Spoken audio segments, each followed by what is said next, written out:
Go find your basket of fruit and pick out an apple you think looks good. Now, using a sharp cutting knife, carefully cut the apple at a slight diagonal so that it slices right through the center of the apple core. While we're here, let's save 2 of the seeds because we'll be needing them later. Now that we've got our 2 halves, let's take the side that still has the bottom attached and place it face down on a cutting board. We'll need to place 2 butter knives perpendicular with the top and bottom of the apple. Now we can carefully cut down along one side of the apple core until the knife bottoms out on our makeshift spacers, then use the spacers as a guide to gently cut in from the side. When the 2 cuts meet, you'll have an apple wedge that pops right out. And while we're here, let's cut a piece from the other side the same way.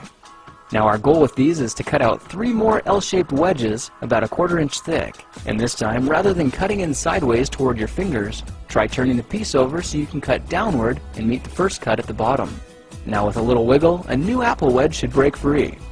If you repeat the process 2 more times, then stagger the pieces back together, the effect is a beautifully layered wing. Now just cut the other piece the same way, and your swan's body should look like this.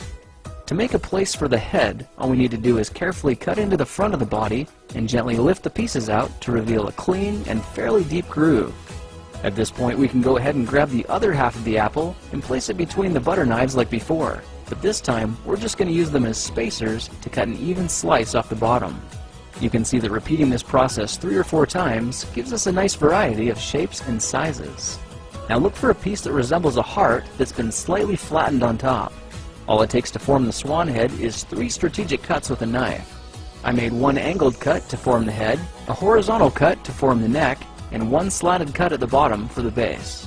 Now you should be able to see how this is coming together. And to clean it up a bit, just use your knife to round off the sharp edges. All that's left now is to place the apple seeds where you think the eyes should go, then use the side of a butter knife to press them firmly into position. When both eyes look good, simply drop the neck into place, and you're done. You've just created a beautiful and decorative apple swan. I spritzed mine with a bit of lemon juice to help prevent it from turning brown, then put it on display to show off for our dinner guests later that night. If you try using different apples, you'll get a nice contrast of colors, and every bird will look a little bit different. Well, now you know how to take any ordinary apple and turn it into a decorative and edible apple swan. If you like this project, perhaps you'll like some of my others. Check them out at thekingofrandom.com.